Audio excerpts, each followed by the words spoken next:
নমস্কার, আপনারা দেখছেন দ্য লোকাল জার্নালিস্ট। আমি বিরাট চক্রবর্তী আপনাদের সাথে।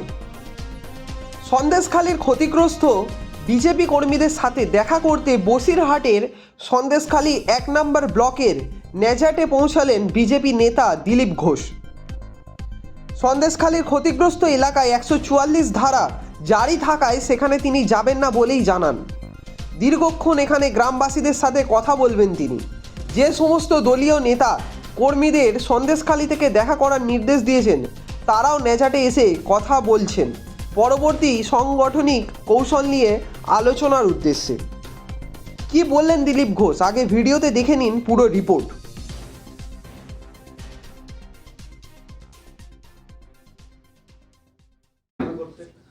আমি সন্দেশখালী প্রপারে যাচ্ছি না। আমাদের পার্টির যারা কর্মীরা আছেন এখানে, যারা কাজ করছেন, সাধারণ মানুষের সঙ্গে আছেন, তাদের সঙ্গে আমি দেখা করতে এসেছি। এই নেজাটে ফেরিঘাটের কাছেই তাদেরকে এক জায়গায় ডাকা হয়েছে, সম্মেলন আছে, আর তাদের সঙ্গে কথাবার্তা বলে এখানকার পরিস্থিতি জানার জন্য এসেছি। ব্যাস এখানেই এসেছি, খালি আমাদের যারা পার্টির কর্মী সন্দেশখালী এলাকা তাদের সঙ্গে দেখা করব, একসঙ্গে খাওয়া দাওয়া করবো। তাদের উদ্দেশ্যে কি বার্তা দেবেন? তাদের উদ্দেশ্যে বার্তা দিয়েছি। আমাদের মাননীয় রাজ্য সভাপতি একাধিকবার যাওয়ার চেষ্টা করেছেন। আমাদের বিধানসভার বিরোধী নেতা তিনিও এমএলএদের নিয়ে এসেছেন বারবার। আজকে দিল্লি থেকে আমাদের এমপিদের একটা টিম আসছে, তারাও কিছুক্ষণ আগে পৌঁছাবেন ওখানে। অন্য পার্টির লোকেরাও যাচ্ছেন। সারা সমাজ আজকে চিন্তিত, দেশের লোক চিন্তিত।